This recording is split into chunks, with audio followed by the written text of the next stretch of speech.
Remember me. I'm Jor-El. I'm your father. Even though you've been raised as a human being, you are not one of them. You have great powers. A man gets older and he thinks very differently, and things get very clear. And there's one thing I do know, son, and that is you are here for a reason. Welcome back, everybody, to Spitball Cinema. I'm David. I'm Scott. Oh, thank you for joining us again.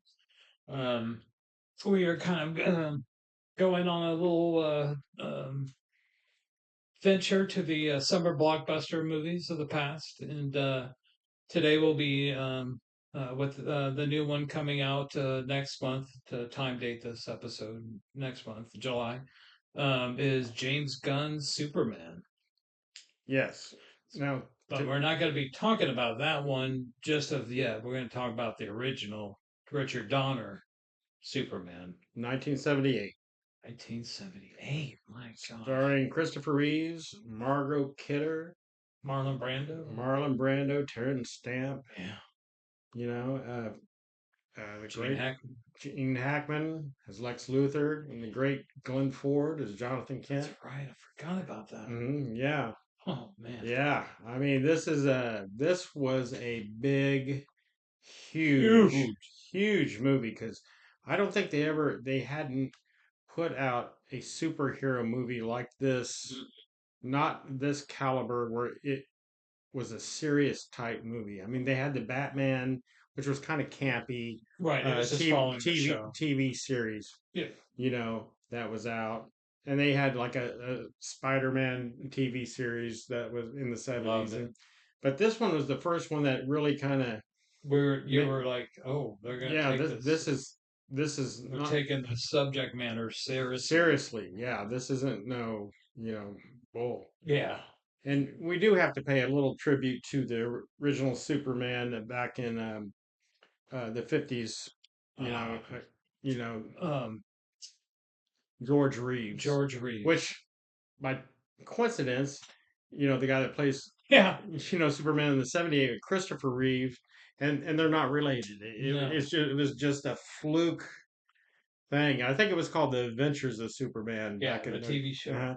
And it was kind of good. I mean, of course, in today's standards, it's going to be, pretty cheesy. Oh, yeah, big time. But it's not something you want to go out and buy. Superman's kind of been with America for a while. Oh, yeah. Big time.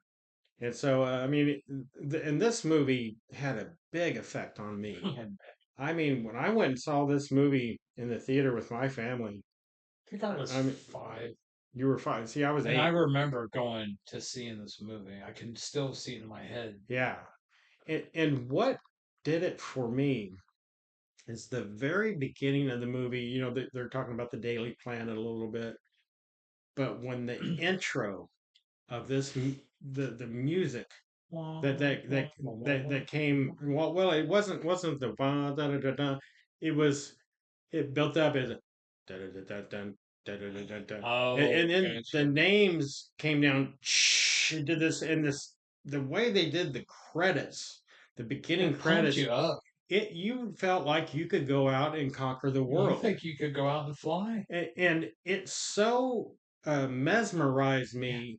I mean, it just sucked you in, and you were in this movie. Yeah, whether you're gonna hate it or like it, you were sucked. I mean, because it's showing, Marlon Brando, Gene Hackman, and Christopher Reeves. One of the few times that people actually paid attention to the opening credits. Right. Besides Star Wars, and Star Wars probably had a little bit of effect on maybe why they did it this way. Definitely. Definitely. You said you love that opening music riff. Who did the music for this movie? John Williams. John Williams. I mean, brilliant. When you think about it, John Williams has affected our lives a lot. Indiana Jones. Yeah, And I mean, this guy probably more than the directors and stuff. This guy has really influenced a he made, yeah. generation of people of kids. I mean, even that part from Schindler's List when they show Yeah, that little girl in the red coat. yeah. Well, let's not get a downer here. I know, but No. it's just John Williams kind of Just makes kidding. his music is kind of like another Oh, character in the movie. It's iconic, man. I mean, you remember it. Yeah, I mean, there's directors today. They'll say, I kind of want it like a John Williams type theme, and it's always going back to John Williams. Yeah. John Williams. John. I mean, there's just no getting. And I wonder how many Oscars that guy has won. I think he's won quite a few for Well deserved. music, Well deserved. And I mean, so this movie, when that opening scene comes out, and it just sucks you in so much. Yeah. Because then it goes in, eventually goes into da da da da da, but it's still going. It's showing these every actor that's in this. It's showing their names like fly through space. It's like it's like going like you're in the little rocket ship thing that Superman's in as a baby, Oh, yeah, flying through space, Yeah. coming to Earth. Yeah. And that's what it's kind of like. You're in that space, and it's just incredible. Yeah. If you haven't heard the full Superman theme, take some time, like when you're about to go to bed or at night, put that on, listen to the full. What he's talking about, Yeah. it's like a story of its own. And there's kids not like I just talked to a guy at my work. He's a younger kid. And he's never seen this 1978 version. All he knows is the Marvel or the DC. The Zack Snyder Superman. Yeah, and those types of things. And probably the Bryan Singer one. Yeah, probably. And I'm thinking to myself, man, you're just missing out. But they may not have the same reaction going back to watch it. But I think if they just watched the first one, I think they'd be all right. Even the second one, because the second one's awesome too. Yeah. Yeah, after that, 3 and 4, the Richard Pryor movie was funny, and that one part scared me. But you know what? I went back and watched the third and fourth one, and I was like, oh, that part. But that third one, when the woman turns into that wire monster, right? That was pretty cool. What a shame that was. I was like, wow. But this first one, and then you have this opening scene come up, and who's the first person who's talking on the screen is Marlon freaking Brando. I mean, a guy that's considered to probably be the greatest film actor, of anybody. And he would hate it if he heard somebody say that about him because he didn't, he's kind of weird that way. Yeah. But he gives incredible dialogue. And it sets the tone. Yeah, it just sets the tone because they're trying these 3 prisoners for, crimes against planet Krypton. And the head guy, General Zod, is played by the great Sir. He's a Sir? Oh yeah, yeah, Terrence Malick. Or not Malick. Terrence Stamp. That's the director. Yeah, it's Terrence Stamp. Terrence Stamp. Yeah, who is an incredible actor, English. And I saw him in an interview, and he tells a funny story about Marlon Brando during the filming of this. Oh, I gotta hear it. He said he was on set with him, and he saw Marlon over there, and Marlon's kind of talking to himself, going, and he goes, Marlon, what are you doing? And he says, well, I'm trying to get this line, What Marlon Brando wouldn't memorize any of his lines. He would have like cue cards, but what he was trying to do was get the first sentence of what he was saying to memorize that first sentence so he could be saying that as he turns to the camera to deliver that line. And brilliant. And Terrence Stamp's like, Marlon, what are you doing? He's like, well, I'm trying to learn this line. He goes, Marlon, how are you going to play Hamlet and King Lear if you can't even memorize a line? And he says, well, I've already done them. And he said he couldn't believe it. This is the great Marlon Brando, but Brando technique, he's still, even by doing, I mean, this guy's reading like a dummy card off a Saturday Night Live skit, and it's so freaking realistic. Well, he says it with like with he doesn't sound like a guy that's reading off cue cards. yeah, I mean, it's just incredible. I guess he did that a lot in a lot of his movies, like Apocalypse Now and everything. Yeah. But this it was a great opening for him. And then when he's begging the counselor, he says, "Hey, this planet's going to explode. We got to get off this planet. It's warming up. It's going to explode." And then nobody believes him. And they said, "Will you abide by it?" He says, and I love this line. He says, "Neither I or my wife will leave the planet Krypton." But he doesn't say anything about his kids. Yeah. Yeah. So, and it turns out he was correct. The planet does end up exploding, and then Brando gives another great monologue. Oh yeah. Talking about what he's. That's during the montage of the kid. Kid going getting older. Right? Well, he's remember he's going up in the ship as he's because he said, "My son," he's like, life of my life, my one. And it's so funny because there are a lot of scenes in here that you can compare to like God giving his son Jesus to the world. You know what? It is very weird. It's almost like they've taken parts of that and made it kind of like that. Oh yeah, there's a lot of symbolism. Well, it would hit home to a lot of the viewers. Yeah, a lot of viewers, a lot of Christians and stuff would think, "Whoa, what are they saying here?" He's sending this guy, this Superman. It does, take you. It does allude to that somewhat. So don't you think? I do definitely think that. Mm-hmm. Question for you though. Why did they choose Earth for him to go to? Mm-hmm. Okay. Yeah, because the atmosphere that would make him strong.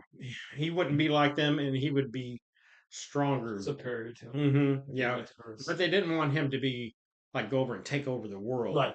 But they just to help him. But he would be a citizen, be above. He would have super strength and be very and he would flourish. He wouldn't be weak, and he wouldn't die. He kind of wouldn't die with like they did. You know what I mean? Yeah. Damn. I mean, that's the way I take it. Yeah, definitely. Anyway. Yeah. Wow. But yeah, so Marlon Brando gives this incredible performance, Terrence Stamp, and I always thought it was scary as hell when they got put when they put in that square mirror. Yeah, that thing. I forget what they call that. Oh, but man. When that thing comes flying down and it takes a hold of them, and you felt scared for them. Yeah, and they're screaming, "Forgive me, forgive me, help me!" as they're going off into space forever. Oh man. Good job, Dick Donner. Yeah, Yeah, we got to talk about a little bit about Dick Donner. Now, this is the guy that made the Lethal Weapon movies, The Omen, the original Omen, and Dick Donner. Lethal Weapons. Lethal Weapon. That's what I said. Oh shit, my bad. No, that's okay. He's he did Maverick. He's done a bunch of conspiracy theory. Made a lot of movies with Mel Gibson, and at this time, Dick Donner had done The Omen, which was which was a huge. Was this his next movie after that? Yeah, and The Omen was such a huge hit. They let him take over this. Now before that, all Dick Donner had done was a lot of TV stuff. He did a lot of episodes of old like Gunsmokes, and he did a lot of the Maverick. Things, No wonder he directed the movie. Yeah, he did a lot of stuff like that. But he just, when he made the money off The Omen and stuff, and then this thing, and oddly enough, and this is a story about Dick Donner, he butted heads with the producers of this thing. They kept fighting him tooth and nail. What? See, they actually filmed Superman and Superman 2 back to back. Seriously? Seriously. I never knew that. And originally in Superman 2, at the end of this one, he pushes the rocket out and saves Miss Tazbacher's. There's 2 rockets that Luthor sends off. Right. And he pushes one out into space. Well, originally that Dick Donner was having that rocket, the one that explodes and lets the General Zod and the 2 prisoners out. That's what what it does it. But 75% into the movie of Superman 2, they fired him Wait, Dick Donner? they fired Dick Donner. Mm-hmm. In Superman 2. I never knew any of this. Yeah, they fired him because he was butting heads with them, and he kept telling them he needed more money to make this right, and they just fought him tooth and nail on the thing. So they ended up firing him and bringing in another director, and that other director went and changed it in Superman 2, where Lois is in Paris and there's the terrorist with a nuclear bomb on, and yeah, and oddly enough, Gene Hackman, who had played Lex Luthor, they wanted him to come back in and do a few scenes, and he refused. He wouldn't do it because they fired Dick Donner. Dude, Gene Hackman says So, shit, man. so that is so cool. So they had to dub Hackman's voice by another actor. Oh my God, I never knew for any some of the later stuff. You may not see Luthor, but you see the back of him or his something. head, yeah. And it's not really Gene Hackman because he refused to film with this new I director. bet they had to pay him off big. Too. But oddly enough, he does come back for Superman 4, so they must have paid him a shit ton of money to come. But he would not finish. Well, a different company took over the rights. Yeah, well, Part 4 was that Genom Globus. Well, that's right, and that's why he came back because those producers weren't involved. That's God, man, that movie's so bad. But Gene Hackman, yeah, you don't play with Gene. You don't mess with Gene, dude. He doesn't play like that. But yeah, this movie is so good. I mean, yeah, I remember. I think we went and saw this a few times. Oh, dude, I don't know how many times we must have seen it 3 or 4 times. Yeah, I remember because my mom really liked it. Oh, my dad thought this was great. And it's so funny because around this time we had all went to see Invasion of the Body Snatchers. Oh, and my dad hated that. He hated that. Yeah, he thought it was awful. We all did. I didn't like it either. You didn't like it either. I thought it was gross, and it was just yeah. we didn't like it. But we saw Leonard that. Nimoy. We saw that, and my dad said, Superman's 10 times better than that piece of crap. Why? Yeah, I agree with him on that. Yeah. Oh yeah, my dad. I still love that version of the. I haven't seen that in years, but I'm telling you, give it another chance. But watch it. I remember that vividly. That last part when Kiefer, or not Kiefer, but Donald's pointing at that woman. Yeah, I know. But my dad, I just remember that so vividly that we all. Leonard Nimoy, remember? Dr. Spock playing someone? Yeah, I know, but this isn't about the body snatchers, it's about Superman, damn it. Oh, sorry. But that's the memory I have, this being so much better than what we had seen. Oh my God, yeah. Because you're right, we were going off the George Reeves Superman. No, well, yeah. Or the cartoons. I'm talking about just the movies we had seen. We had seen Body Snatcher, and this was such a better quality movie.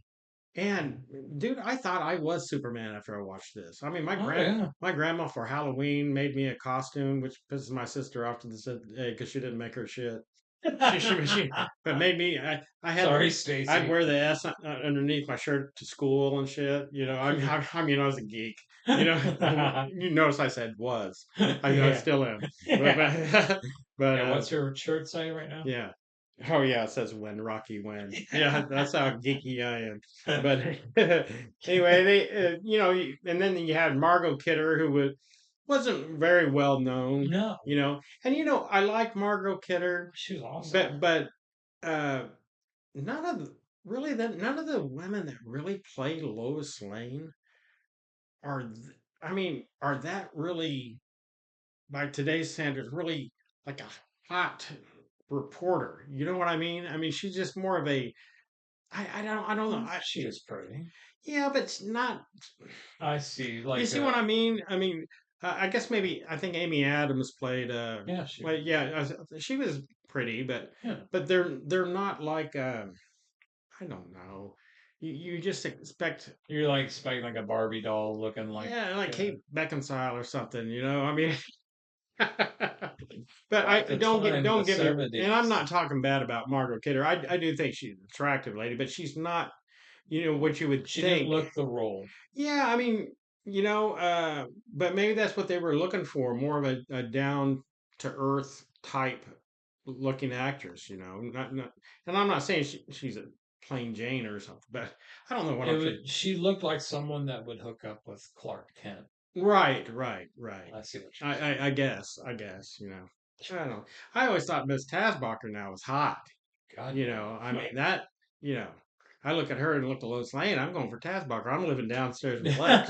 Who was the woman that played that? Valerie Perrine. Valerie Perrine. Perrine. Yeah, Yeah, and she's been in a lot of movies. She's an A lot of awesome movies. actress. I'm not sure if she had passed away recently. I think she did, but she was a very good Now, actress. she was only in the first. No, she's still alive. Nice. So I'm sorry, Valerie. Didn't mean to say that about you. You're an awesome actress. Yeah, I thought she had passed away though. I really did. I thought. I'll wish upon it. Yeah, I think what it is, she's sick. I know she's either got Alzheimer's or something like that. Yeah. Of course, we lost the great Gene Hackman. This year, so it still haunts me.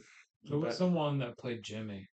Jimmy Olsen? Yeah. Let's see. Jackal. Nope. Wait a minute. Sorry, you would ask me that. He has like the brown curly hair. Yeah, and he's I think was he in every one of the Superman movies? Yeah, he's like he goes. I enjoy working with Christopher Reeve, and he goes, so I don't care. Yeah, I that's all right. Don't worry about it. No, that's okay. But then you had Ned Beatty. Ned Beatty he was awesome. Deliverance. Got kind of notoriety from that. Let's not talk about we that. won't tell how he got notarized. Notoriety.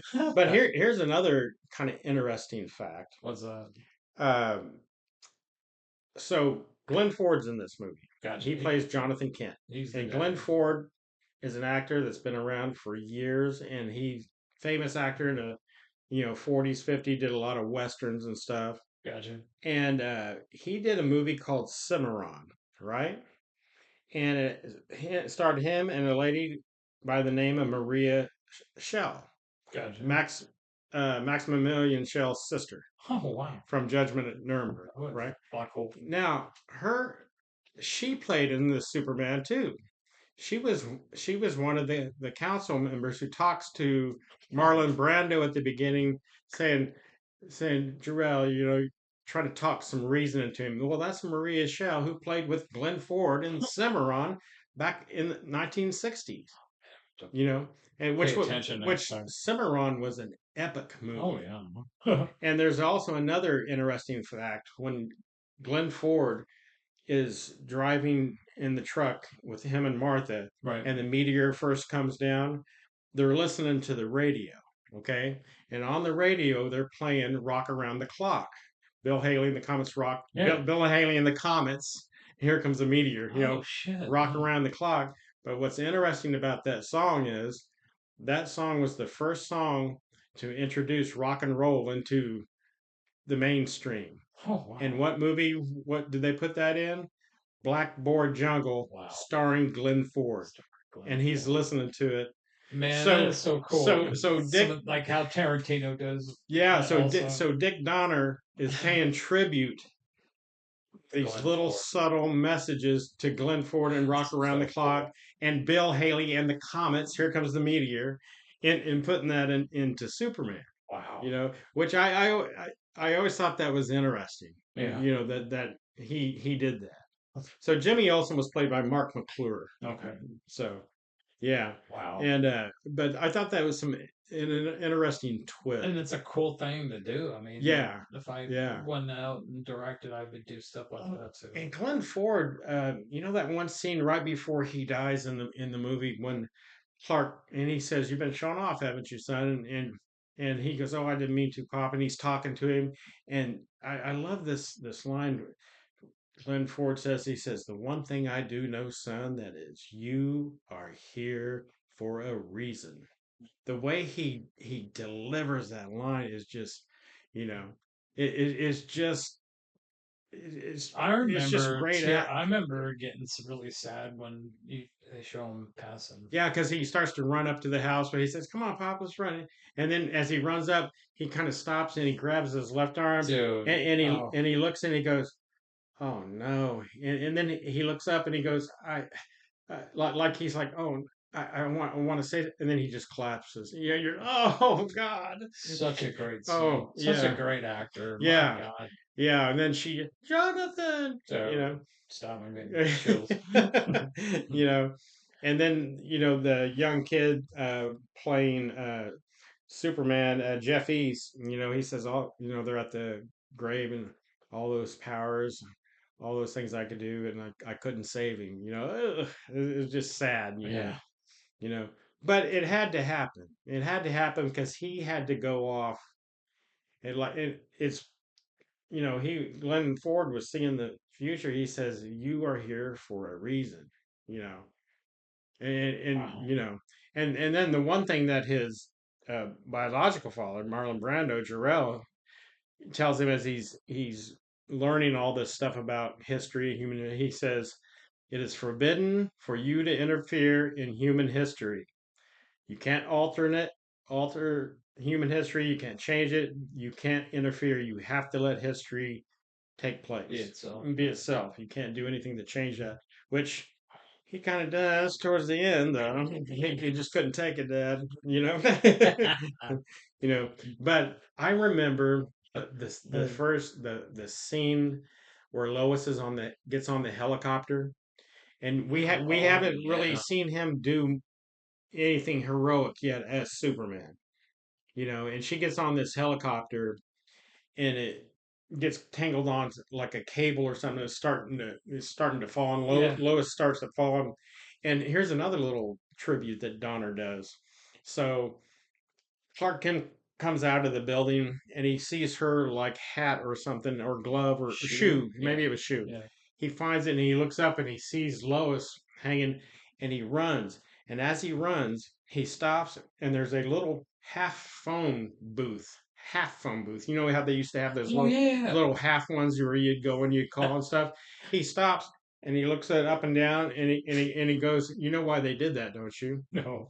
Because in the Adventures of Superman with George Reeves, the way Clark Kent used to change into Superman is he would go into a phone booth, because the old phone booths closed behind it. Was a whole phone booth, and you would close the door behind you, and he'd go in there, and he'd come out, and he was Superman. So he's paying a little play, a funny thing about you can't go in there and change, and so they're giving a little bit of tribute to the George Reeves. Awesome. Yeah, how cool is that though? Yeah, when they show Clark Kent running from a situation and he tears open. Yeah, as he's running, he pulls open his shirt like that, and it's playing that music.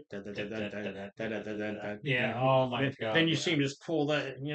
It gets you so pumped. I used to do that when I'd come off the school bus. I'd be running and I'd pull up my shirt. My sister would be like, "Oh God." We should have had her on here for this one, because she would have really busted me out. Torture. Yeah. So yeah. So that first scene when he flies up, and he saves her, and they're and everybody's cheering. The whole freaking audience is going crazy in the theater, and they're cheering and clapping, and it looks realistic. I mean, when he gets up there, and it's just this movie. It just prompted you up, and it made you feel like you could do anything. And it was something new that you've seen on the screen. Yeah. And like, this is badass. And for one thing that it does that I think movies nowadays they don't do, what does it do? It gives you a hero. Yeah. It gives kids a hero, somebody to, and he's not an asshole Batman. Like, "Hey, Batman," and doing all kinds of crazy crap. Because sometimes it's hard nowadays to tell if the superheroes are good, or are they a little bit anti-hero. Yeah. And not this Superman. This Superman truth, justice, the American way, the way the comic book was written. Yeah. This was, and it's the heroes that are lacking in the movies today that I think is one of the reasons why this was so great and iconic, because it has you cheer for the good guy. You're not cheering for the bad guy. You're cheering for the good guy. Yeah. Even though the bad guy is interesting, played by Gene Hackman. He is an interesting character, but he's a bad guy. Well, even our Superman's a little pervy. Yeah, I mean, that one part where he does the infrared to see Lois's panties and stuff. Don't be bringing that up. She asked him to. As a hero, damn it. She asked him to. Okay. I look up to him. He can't. Yeah. Yeah. You had to bring that up. You had to shoot him down, didn't you? Hey, Superman's still a man. Everybody like him more. He's human. He's Superman. Like more human. He may be Superman, but he is a man. Okay. I mean, come on. He don't need no Cialis. Yeah. Yeah. Unbelievable. And then you had Susanna York. She played Marlon Brando's wife. Oh yeah, what was she in before? She's been in a lot of movies. English actress. Gotcha. A lot of freaking. I think she was in Logan's Run. Oh, okay. Originally, yeah. Good Susanna. Movie. She's been in a lot of stuff, a lot of British stuff, and just another one of the famous. Well, she played off of Marlon Brando's character like perfect. Oh yeah, very much. She understood that they're gonna die, and this is a good thing to. Yeah, and remember she's holding him. She's like, "Why Earth, Jarrell?" And that's when he tells her he'll be strong on Earth, and he'll, Wow. And yeah, she's an attractive lady. Oh yeah, a very attractive lady. Oh yeah. But that Valerie Marine, man, some of the outfits she wore in this, you were like, whoa, yeah. This is the Mr. Skin part of the show. Super Skin. Then you got Jackie Cooper. That's Perry White. Yeah. Been in movies for a long time. Been in all kinds of. I think he was a kid star too. Yeah. And so I mean, he been in Columbo, and these guys they handpicked these guys so well. I mean, it's just a great cast, great movie. I mean, he Donner, and like I said, I just love the little tributes he does that you don't really pick up on. I guess only geeks like us would pick up on something like that. Yeah. But I just rewatched this the other day, and it still holds up for me anyway. I mean, here's another funny story. When Shelby was a kid, she'd be sleeping. It'd be time to get up to go to school, right? And I was trying to get her up. She wouldn't get up. And I said, "Come on, Shelby, get up." So I went over and cranked that Superman theme, the beginning of that, and she just, "Dad," she screamed, "Dad, turn it off," and it's da da da da da, it just boom, boom, boom, right? I wonder why she hates that movie. So then years later, I take her to go see the Superman's coming out with Russell Crowe and is that the Zack Snyder one? Yeah. The first one, Henry Cavill. I said, you got to go see Superman, because when I went and seen Superman as a kid, I said you're not gonna believe it. It's just gonna suck you in, and blah blah blah. And I'm pumped, right? I mean, it's coming out. I grab her. We go up there. I'm sitting. The lights go dim. I'm waiting, and I'm looking around. The movie's starting, and I'm like, where's the music? There's no freaking intro music like in the '78 one with the shh, Yeah. And I'm looking around. I'm panicking. I'm almost hyperventilating because I'm wanting my daughter to have this same experience of this thing pulling her in like it did, and it wasn't. I was so freaking disappointed, dude. Didn't they have like a Fall Out Boy song or something like that? I don't know. I thought about going and re-editing that thing and doing it myself, But I told her, I looked at her, I said, "What the hell?" I said it real loud in the theater. I'm like, "What in the hell's going on here?" Because I'm expecting this this thing to pull me in. This is Superman. This is the one. Hunk of It shit. was not there. Oh, it was not there. Did not like that. Huh? I didn't like that movie. Yeah. I didn't like the Kevin Spacey It's funny. emo Superman. Superman Return. You're talking about Superman Superman Returns. Returns, yeah. Yeah, it's funny. I rewatched that the other day. Did you really? Yeah, I hadn't seen it since the theater, and you know what? Uh, it wasn't as bad as I remember it. Wow. And I was a little shocked that I didn't think it was as bad. And that's the one with Amy Adams. No. Who's not Amy Adams? I can't think of the gal's name. Kate Bosworth. That's it. Yeah. And so I was watching it, and I'm thinking to myself, this kid isn't really that bad as Superman. And I'm like, why didn't this work? Why, he only played. Was a good, and he kind of looked like Christopher Reeve. Well, and then I thought to myself, maybe it didn't work because this is the first guy playing Superman after Christopher Reeve. And everybody's going to compare him so much to Christopher Reeve that.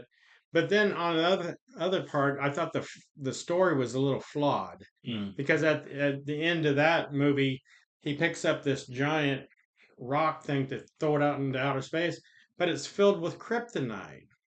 And you're like, well, how's he lifting this if it's got kryptonite all through it? Because he had just had like a kryptonite thing put in his back, and she pulled it out, and then but this thing has kryptonite in it. Why is he able to lift it? This is the Superman Returns. Superman Returns. And then they had. Well, plus, Mother's not going to know her baby has super strength because she looked shocked when. Well, the that's kid, another thing. Kicks the piano. And Superman hooked up, I guess, and Lois Lane and got her pregnant. I mean, what? Yeah, date rape. Yeah, I mean, come on, man. They never alluded to that. Super emo. That Superman had a kid. I mean, come on. So I think stuff like that. But it had the John. Yes, it did. It did at the beginning.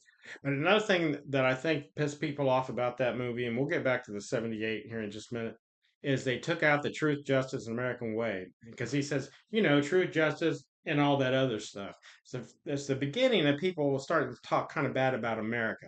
You know what I mean? Starting to. And Superman wanted to do it. Yeah, and Superman was all about that. I mean, it's been truth, justice, and American Way. Yeah. And Bryan Singer chose to take that out for some reason, and I don't know why. Because you don't jack with stuff like that. People are always trying to jack with stuff that works. Leave it alone. Yeah, it worked the first time. Yeah, like Star Wars, Star Trek. Leave it alone. James Bond, leave it alone. So back to the 78, the 78 one. Superman. Now I think you should watch all the Superman. The different ones to see if you like. And I'm watching even going back watching Smallville right now about Superman and cool. When he was in high school and stuff, and it's actually a pretty good TV show. So, sweet. But I think you should watch it just to experience and see what you think. But for me, for Dave, I'm sure Christopher Reeve's always going to be our Superman. And it was so sad what eventually happened to him in real life. I'm sure everybody knows he was. He loved riding horses. Loved riding horses, and he was doing a competition where he jumped over this fence. The horse stopped or something suddenly. It didn't do what it's supposed to do. He fell over and he ended up being paralyzed. Snapped his neck. And he was in a wheelchair. Couldn't walk. He had to have help breathing.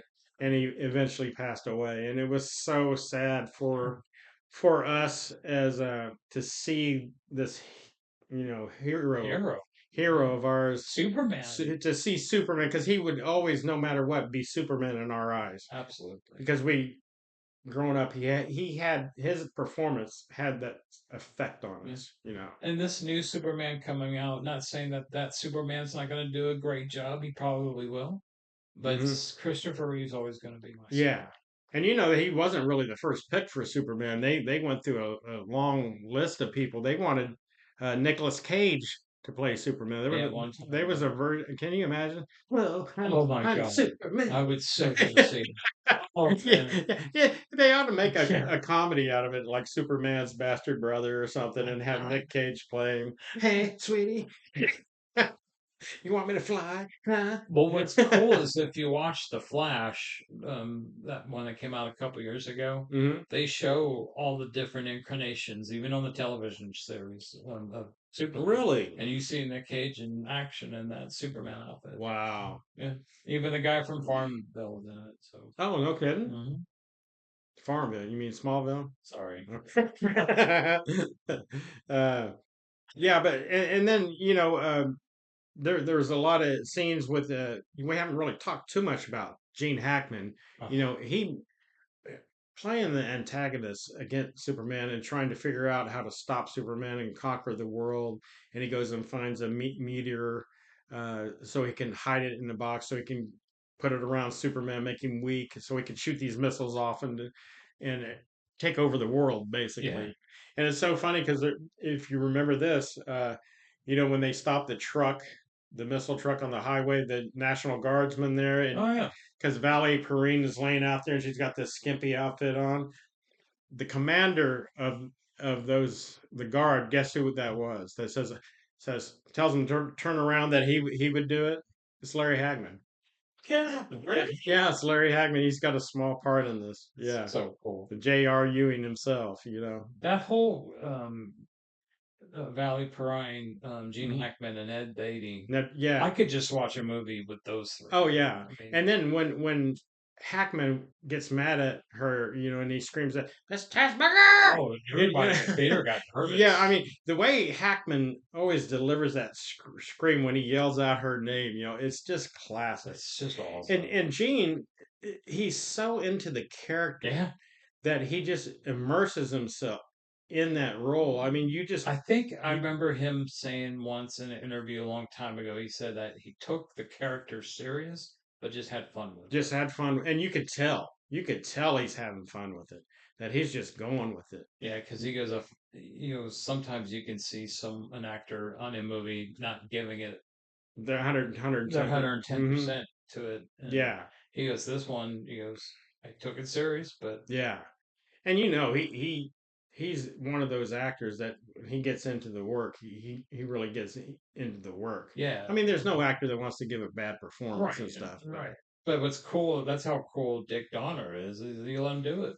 Yeah, yeah, Like, I'm not telling Gene Hackman not to do something that he wants yeah. to do. Or Marlon Brando. Yeah. But he's one of those directors that knows how to uh, kind of not impose his will, but kind of help.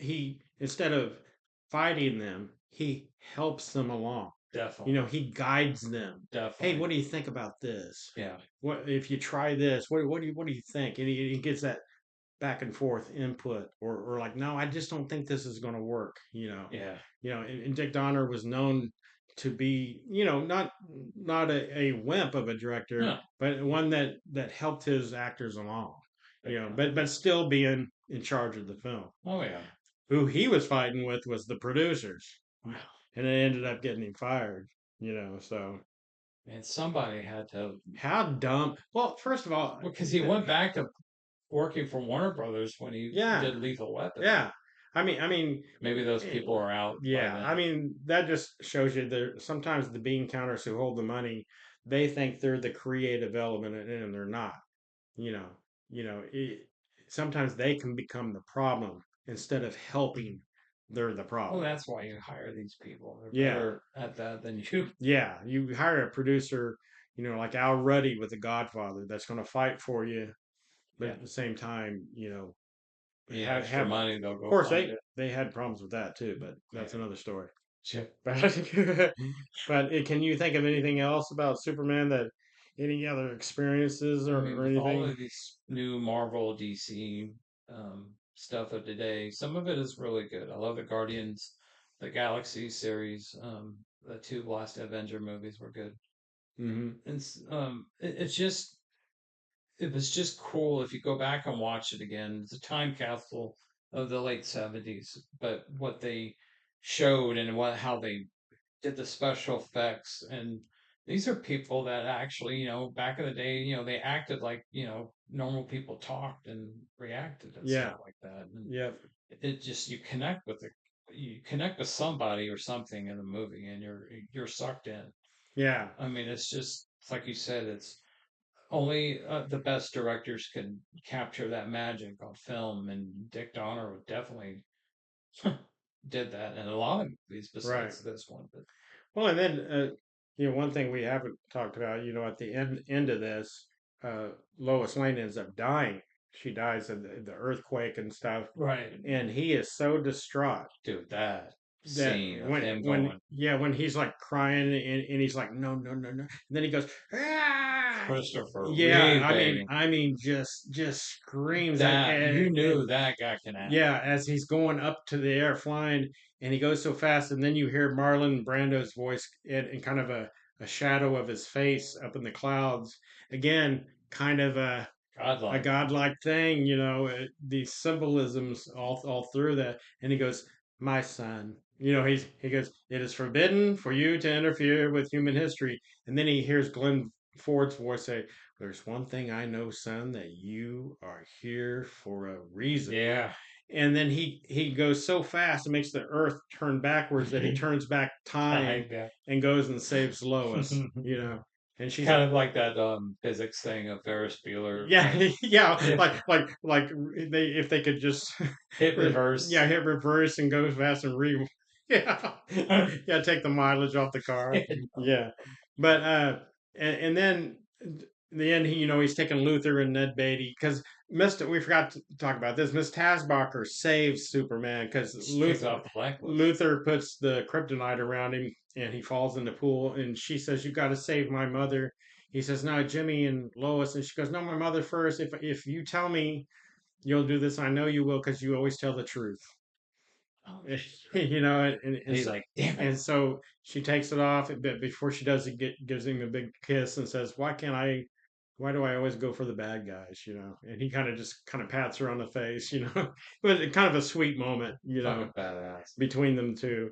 But then, he's flying Ned Beatty and Gene Hackman into prison. Yeah. And I love this. I love this too, this part, because it's so kind of over the top, but it's good. And because the warden goes, "This country is safe again because of you, Superman." Yeah. And I'm laughing, because the way he delivers it, and this is iconic. Because don't thank me, warden. We're all part of the same team. And then it plays that music. Then it's playing the end. Da, da, da, da, and I love at the end of every Superman, it shows Christopher Reeve. He's flying up like in outer space. He looks right. He looks left.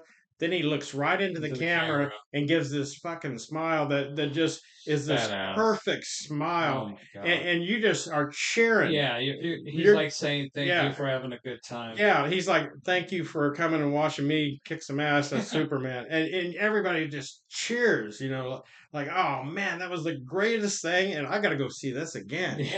Because you want that feeling, you want that excitement of this joy of this great movie. I can't say enough about this movie because it was just had such an impact on me as an 8-year-old kid. Oh gosh, yeah. Oh yeah.